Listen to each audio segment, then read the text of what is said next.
Good morning to all of you. आज की कक्षा में आप सभी का स्वागत है।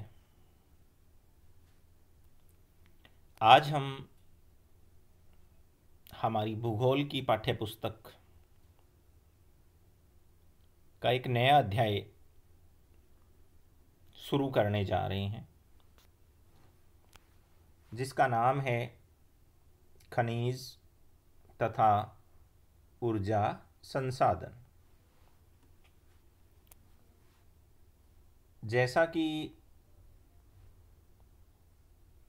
हमारे पाठ के नामकरण से ही हमें पता चल रहा है कि खनिज और ऊर्जा संसाधन के बारे में हम यहाँ बात करेंगे। सबसे पहले हम बात करते हैं खनिज की कि खनिज क्या है।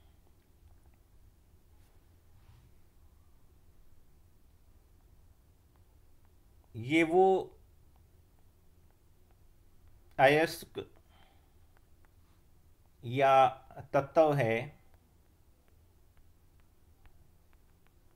जिनकी एक रासायनिक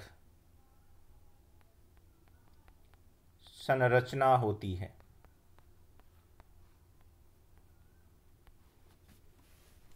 ये ऐसे यौगिकों का समूह है, ये ऐसे अयस्क या तत्व है जिनकी एक क्या होती है, रासायनिक संरचना होती है। इसके साथ साथ ये बहुमूल्य भी होते हैं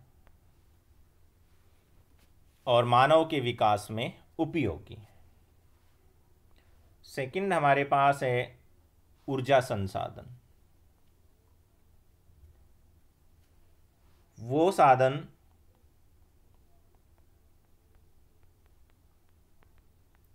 जिसके द्वारा किसी काम या मशीन को गति दी जाती है या चलाया जाता है, उसको क्या कहते हैं, ऊर्जा संसाधन कहते हैं। अभी आपने अपनी दैनिक जीवन में बहुत सी धातुएं देखी होंगी या धातुओं से निर्मित वस्तुएं देखी होंगी। जैसे आपने ऐसी कौन सी वस्तु देखी है, बेटा कोई बताएगा मुझे, जो धातु से बनी हुई है? शाबाश, हाँ, यस, आप बताएंगे, शाबाश। बाल्टी, वेरी गुड। सेकंड वन, कोई और बताए? रेल की पटरी, वेरी नाइस। एनीवन? इसके अलावा कोई भी ऐसी चीज बनी हुई हो? चाकू, वेरी गुड। बहुत सी रोजमर्रा की जिंदगी में उपयोग करने वाली चीजें हैं जो हर रोज हम यूज भी करते हैं। और बताइए, आप बिल्कुल बता सकते हैं। वेरी गुड, चारा काटने की मशीन।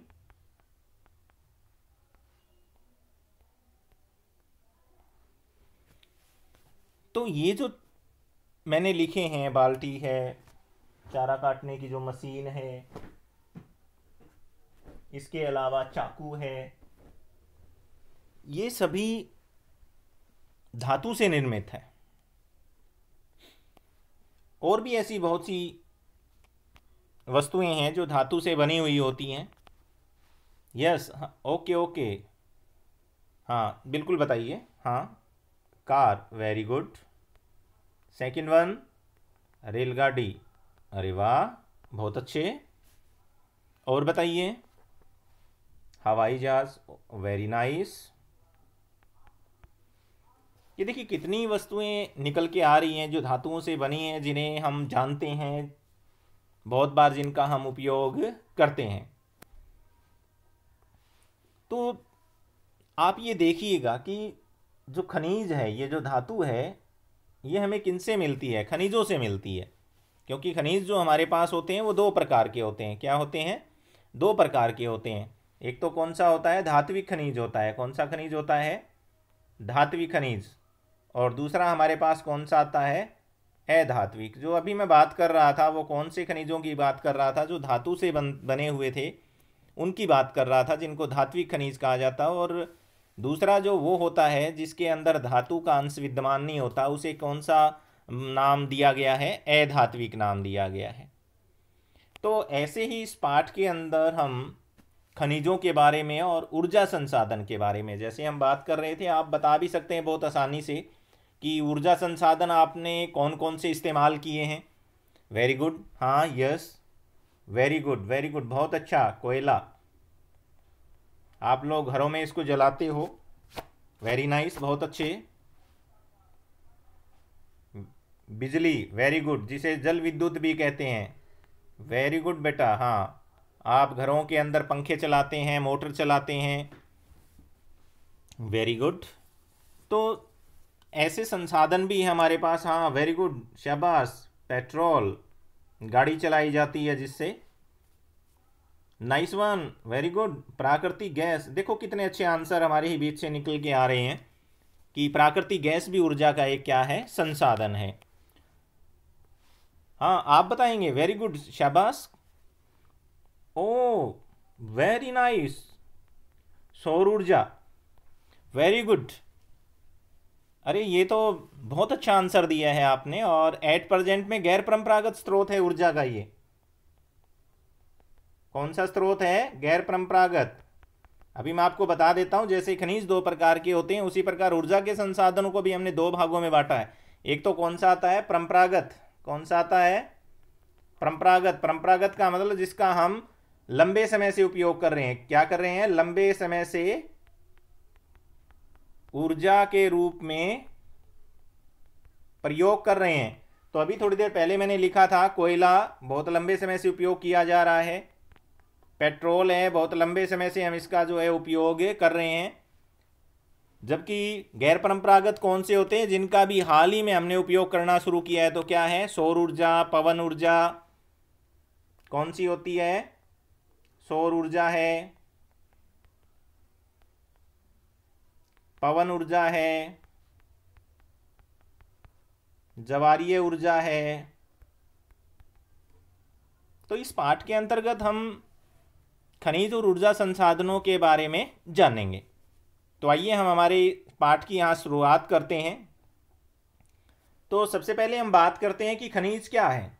खनिज क्या है? तो खनिज एक प्राकृतिक रूप से विद्यमान एक समरूप तत्व है, जिसकी एक आंतरिक क्या होती है? संरचना। एक आसान सी डेफिनेशन मैंने अभी आपको बताई थी कि ये वो ऐसक और यौगिक होते हैं जिनकी अपनी एक रासायनिक क्या होती है? संरचना होती है। उसी को हम क्या कहते हैं? खनिज कहते हैं।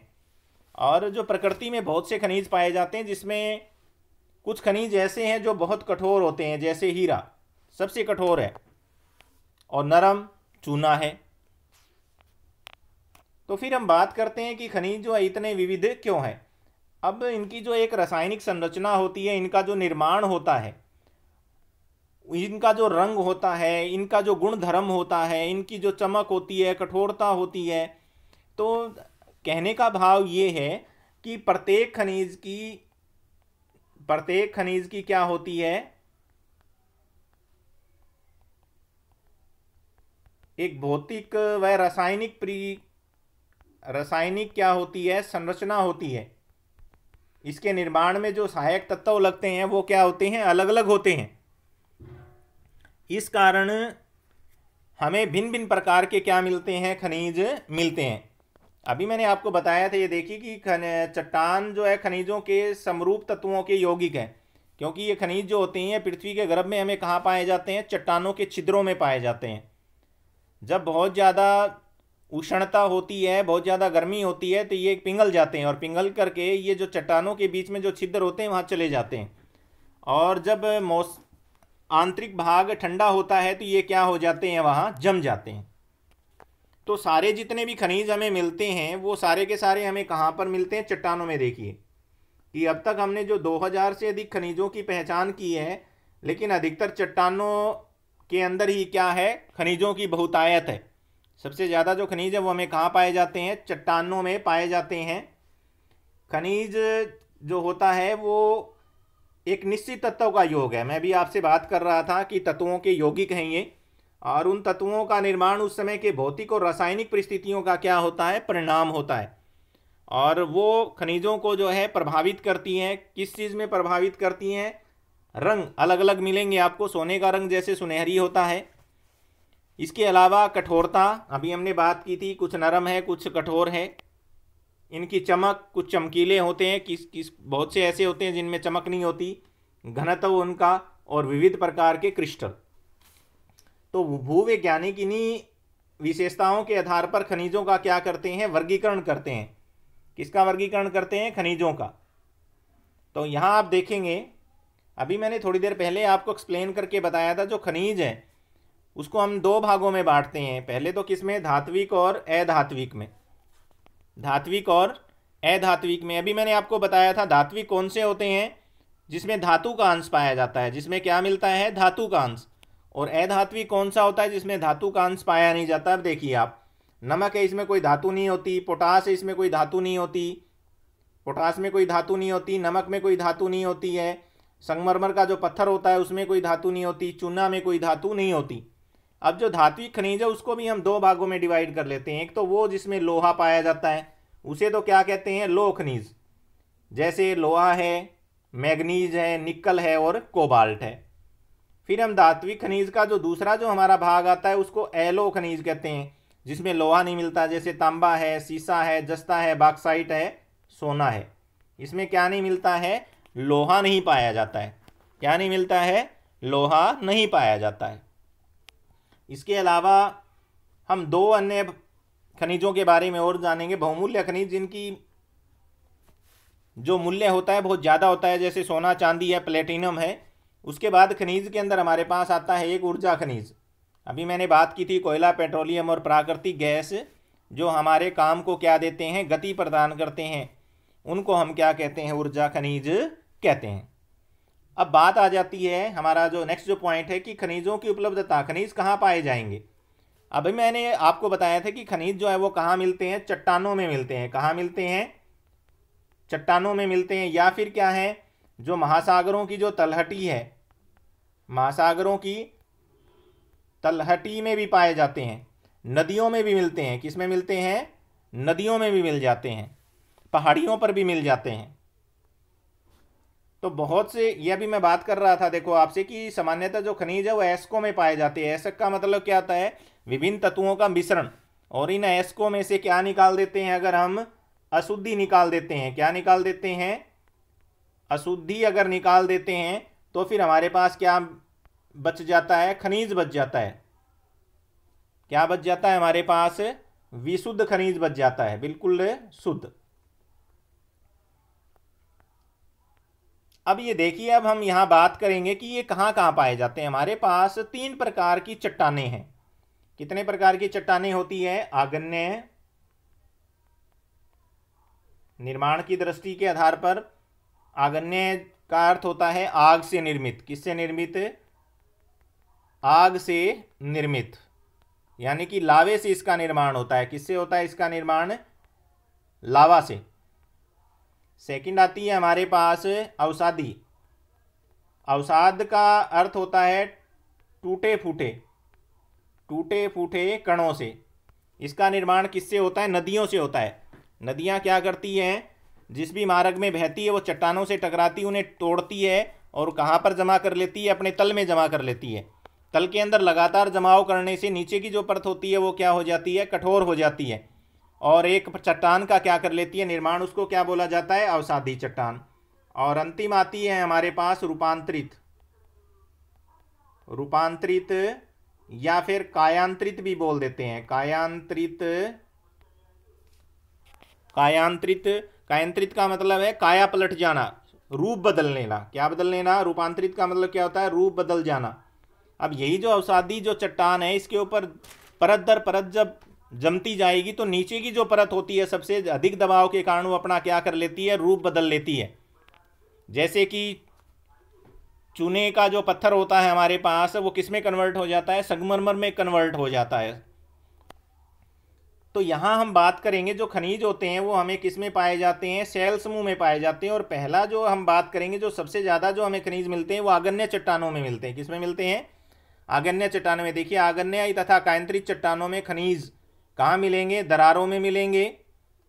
कहाँ मिल सकते हैं खनिज, दरारों में, जोड़ों में, भ्रंशों में या विद्रोह में मिलते हैं। और छोटे जमाव सिराओं के रूप में और वृत्त जमाव परत के रूप में भी पाए जाते हैं। छोटे सिरा का मतलब ये होता है कि अगर जगह कम हो या जगह के अंदर लंबाई ज़्यादा हो, चौड़ाई कम हो, तो वहाँ पर जब ये तरल पदार्थ जाएगा तो वहाँ क्या मिलेगा, कम। और कई जगह गड्ढा जो है बहुत बड़ा होता है तो वहाँ पर क्या मिल जाता है, ज़्यादा। और कई बार क्या होता है चट्टानों के बीच में बहुत ज़्यादा जगह रह जाती है तो वहाँ पर भी उन दरारों के अंदर ये फंस जाते हैं। इनका निर्माण भी अधिकतर उस समय होता है, कब होता है, जब मैंने आपको अभी बताया था जैसे कि ये पृथ्वी का गर्भ है, यहाँ पर बहुत अधिक क्या है, उष्मा है। उष्मा की होने की वजह से यहाँ जितनी भी चीज़ें वो पिघल जाएगी। पिघलने के बाद में वो तरल अवस्था में किसकी ओर बढ़ेगी, भूपृष्ठ की ओर बढ़ेगी। भूपृष्ठ की ओर जब ये बढ़ती है तो कई बार तो क्या करती है, भूपृष्ठ को फाड़ करके और कहाँ आ जाती है, बाहर आ जाती है। कहाँ आ जाती है, भूपृष्ठ को क्या करती है, फाड़ देती है। क्या कर देगी, भूपृष्ठ को ये फाड़ देगी और ये जो लावा होता है वो क्या होगा, बाहर निकल जाएगा और यहाँ पृथ्वी के सतह पर भी क्या है, फैल जाता है। दूसरा क्या होता है, कई बार ये बाहर आने की बजाय ये आंतरिक भागों में ही क्या हो जाता है, जम जाता है। क्या हो जाता है, जम जाता है। और आंतरिक भागों के अंदर चट्टानों में जो छिद्र होते हैं वहां पर इसका क्या हो जाता है, निर्माण हो जाता है, क्योंकि ये ठंडा होने के बाद जम जाता है। ये देखिए कई बार जो है खनिज हमें पृथ्वी के भूपृष्ठ पे भी मिल जाते हैं, वो कब मिलेंगे, जब वो बाहर आ जाएंगे वो तरल पदार्थ। तो ये देखो ये कह रहा है कि जब ये तरल और गैसीय अवस्था में दरारों के सारे भूपृष्ठ की ओर धकेले जाते हैं, ऊपर उठते हुए ये ठंडे होकर जम जाते हैं।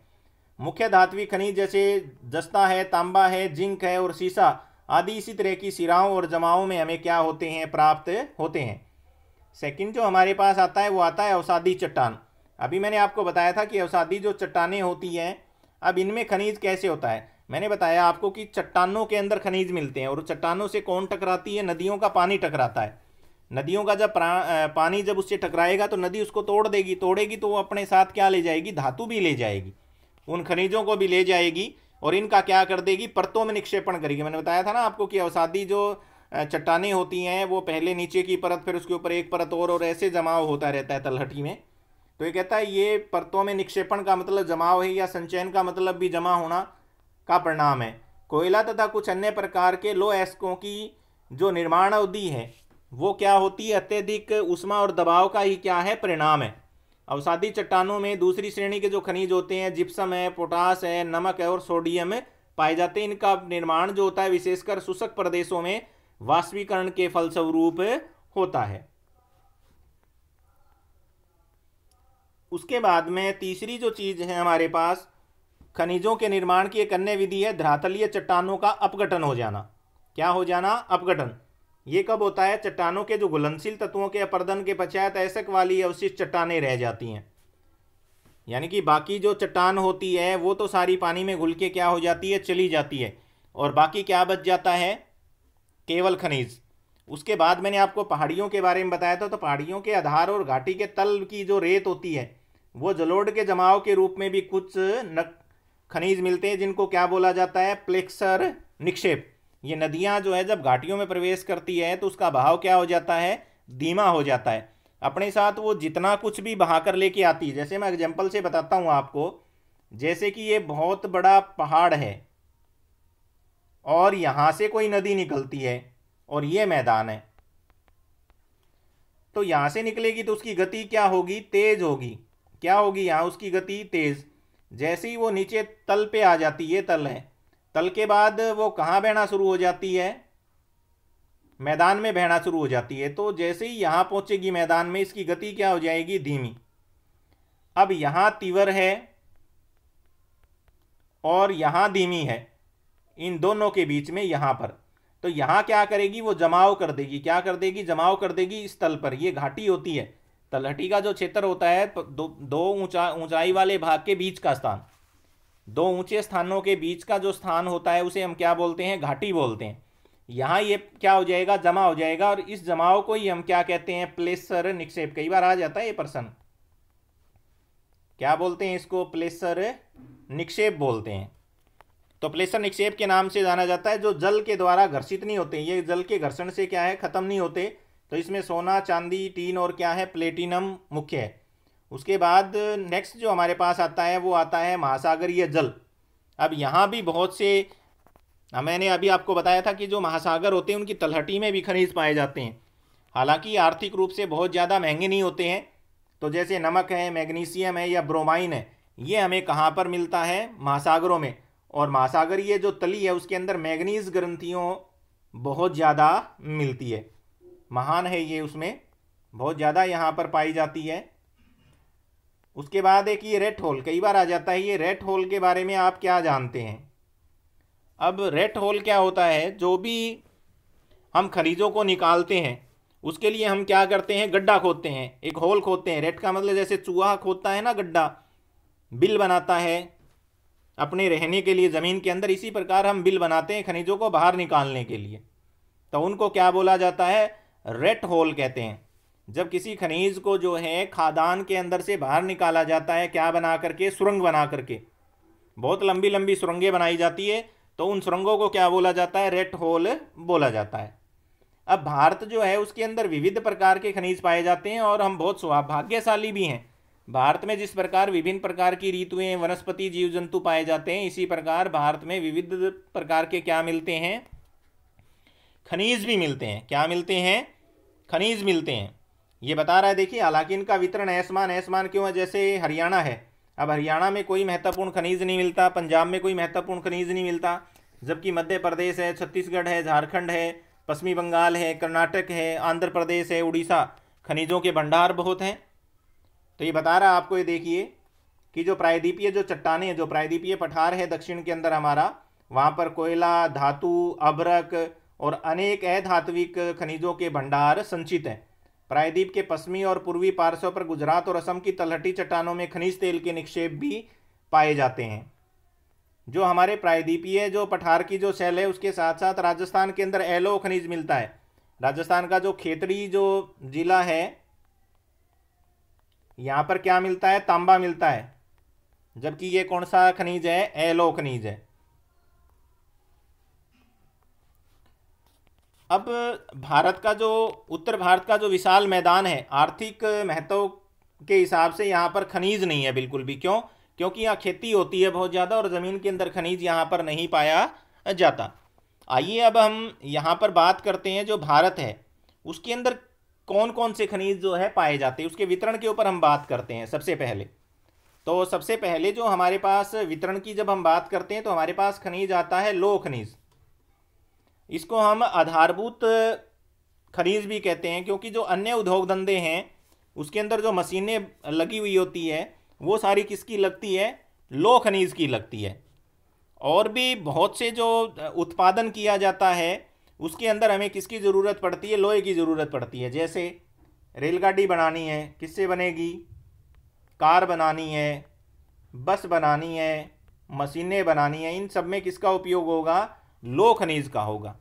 तो इसलिए जो उद्योग धंधे लगेंगे, जिस फैक्ट्रियां जो लगेंगी, उसका जो बेस है वो किससे तैयार होता है, लौह खनिज से तैयार होता है सबसे ज़्यादा। और भारत में बहुत अच्छी किस्म का जो है लोहा पाया जाता है, और इस लोहे को हम इतने सक्षम है कि बाहर निर्यात भी करते हैं। लोह ऐसक को देखिए, एक आधारभूत खनिज है, मैंने अभी बताया था, जितने भी उद्योग धंधे लगते हैं उनके अंदर सबसे ज़्यादा इसका इस्तेमाल किया जाता है। और ये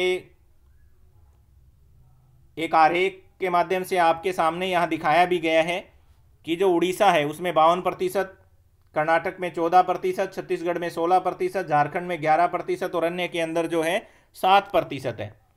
ये हमारी जो टोटल जो 100% जो हमारा लौह अयस्क है उसका जो वितरण जो है यहाँ पर दिया गया है। तो सबसे ज़्यादा जो है हम उड़ीसा से जो है प्राप्त कर रहे हैं यहाँ पर। तो ये जो होता है ये हमारे विकास की रीढ़ है। अभी मैंने बताया था कि बेस है ये सभी उद्योग धंधों का। तो भारत के अंदर जो लौह अयस्क के जो संसाधन है, तो भारत में उच्च कोटि का जो लौह अयस्क मिलता है जिसे क्या बोला जाता है, मैग्नेटाइट। ये कई बार प्रश्न आ जाता है, कुछ एक मैं बता देता हूं। मैग्नेटाइट, हेमेटाइट,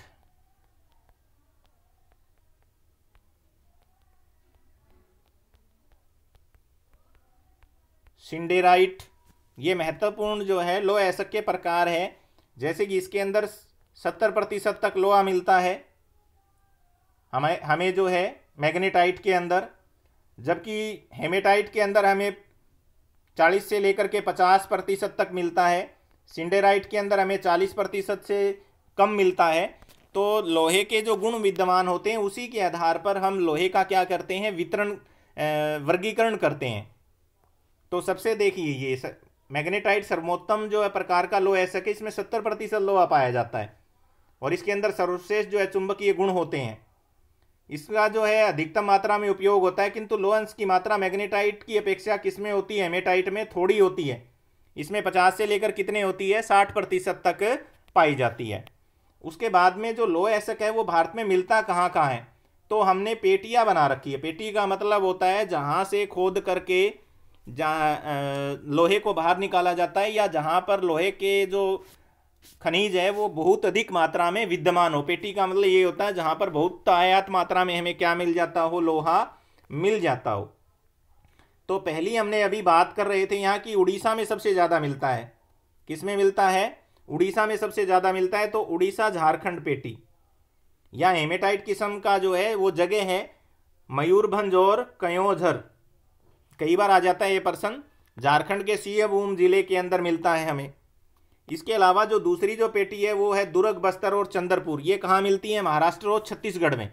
कहाँ मिलती है, महाराष्ट्र और छत्तीसगढ़ में। याद रखने वाली बात है, कई बार आ जाता है लोह अयस्क के बारे में आप क्या जानते हैं, उसके वितरण को बताइए, तो हमें ये लिखना होता है। यहाँ हमारा एक प्रश्न शुरू हो गया है, एक पहले भी हमारा कंप्लीट हो गया है कि लोहा कितने प्रकार का होता है। वो मैंने बताया आपको, मैग्नेटाइट है, हेमेटाइट है और सिंडेराइट है। उसके बाद में ये जो पेटी है दो महत्वपूर्ण। उसके बाद तीसरी जो हमारे पास पेटी आती है वो ये देखिए आप, बेलारी, चित्रदुर्ग और चिकमंगलूर। बेलारी, चित्रदुर्ग और चिकमंगलूर ये कर्नाटक में स्थित है। ये कौन सी जगह स्थित है, कर्नाटक में। और कर्नाटक में वो जगह है कंद्रेमुख। ये बहुत बार आ जाता है प्रश्न। कंद्रेमुख निक्षेप संसार के सबसे बड़े निक्षेपों में से एक है और मंगलूर के निकट इसे पत्तन पर भेजा जाता है। किससे भेजा जाता है, पाइपलाइन के जरिए। उसके अलावा जो अंतिम हमारे पास जो चौथी पेटी आती है वो है महाराष्ट्र और गोवा पेटी। और इसमें कौन सी जगह है, रत्नागिरी जिले से निकाला जाता है। लेकिन ये बहुत ज़्यादा उत्तम प्रकार का लोहा नहीं है। और मारमा, गोवा, पत्तन से इसका क्या कर दिया जाता है, निर्यात। क्योंकि गोवा की जो है बंदरगाह है वो कौन सी है, मारमा, गोवा है। उसके बाद हमारे पास जो नेक्स्ट जो खनिज आता है वो आता है मैग्नीज। क्या आता है, मैग्नीज। और बहुत अच्छा खनिज है ये। इसका निर्माण इस्पात बनाने में किया जाता है। लोहे से हम किसका निर्माण करते हैं, इस्पात का निर्माण करते हैं। क्योंकि इस्पात जो होता है वो क्षणभंगुर होता है, बहुत कम, और इसको जंग नहीं लगता। लोहे को क्या लग जाता है, जंग लग जाता है, लेकिन इस्पात को क्या नहीं लगता है, जंग नहीं लगता है। और इस्पात का इस्तेमाल और कहाँ किया जाता है, ब्लीचिंग पाउडर बनाने में हम करते हैं, कीटनाशक दवाएं और पेंट बनाने में इसका उपयोग किया जाता है। ये प्रश्न हमारा यहाँ पूरा हो रहा है। मैग्नीज के ऊपर नोट लिखें। तो मैग्नीज जो है वो इस्पात के निर्माण में उपयोग किया जाता है। इसके अलावा इसका उपयोग ब्लीचिंग पाउडर, कीटनाशक दवाएं और पेंट बनाने में करते हैं। और ये मुख्यतः कहाँ मिलता है हमें, मध्य प्रदेश में। ये देखिएगा आप, 27%। उसके बाद उड़ीसा के अंदर 25%, महाराष्ट्र के अंदर 25%, कर्नाटक के अंदर और आंध्र प्रदेश में और अन्य में। तो ये इसके महत्वपूर्ण जो है उत्पादक राज्य हैं।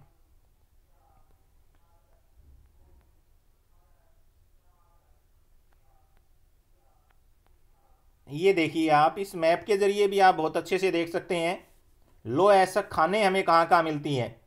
जो ये त्रिभुज है रेड कलर की, ये देखिए बेलाडीला है, चंद्रपुर है, ये दुर्ग है, मयूरभंज है, कयोंझर है, ये उड़ीसा में है। इसके अलावा आप यहाँ देख लीजिए, महाराष्ट्र में रत्नागिरी है, गोवा में मार्मा गोवा है, कर्नाटक के अंदर बेलारी है, चित्रदुर्ग है, तुमकुर है, कंद्रेमुख है, चिकमंगलूर है। उसके बाद मैग्नीज का देख लीजिए। मैग्नीज अभी हमने अध्ययन किया था। ये देखिए उड़ीसा के अंदर सुंदरगढ़ के पास यहाँ पर कंदूझर है, बिलासपुर के पास यहाँ पर देखेंगे तो आप सुंदरगढ़ है। इसके अलावा जो है मैग्नीज आपको कहाँ पर मिल सकता है, ये देखिए आप गोवा में मिल जाएगा आपको। उसके बाद में नेक्स्ट जो हमारा पॉइंट आता है उसकी तरफ हम आगे बढ़ते हैं। ये देखिए कई बार ये पर्सन आ जाता है, इस बार भी 10th क्लास में पर्सन आया हुआ था। भारत के अंदर सबसे ज़्यादा मैग्नीज का उत्पादक किस राज्य में किया जाता है, तो किस में किया जाता है, उड़ीसा में किया जाता है। देश के कुल उत्पादन का 1/3 भाग हम यहाँ से क्या करते हैं, प्राप्त करते हैं। उसके बाद जो नेक्स्ट हमारे पास जो पॉइंट स्टार्ट होता है वो आ जाता है एलो खनिज। अभी तक तो हम किसके बारे में अध्ययन कर रहे थे, लो खनिज के बारे में। और अब हम यहाँ पर हमारा जो नेक्स्ट जो पॉइंट आ रहा है वो क्या है, एलो खनिज। इसके बारे में हम आगे की कक्षा में अध्ययन करेंगे। Thank you.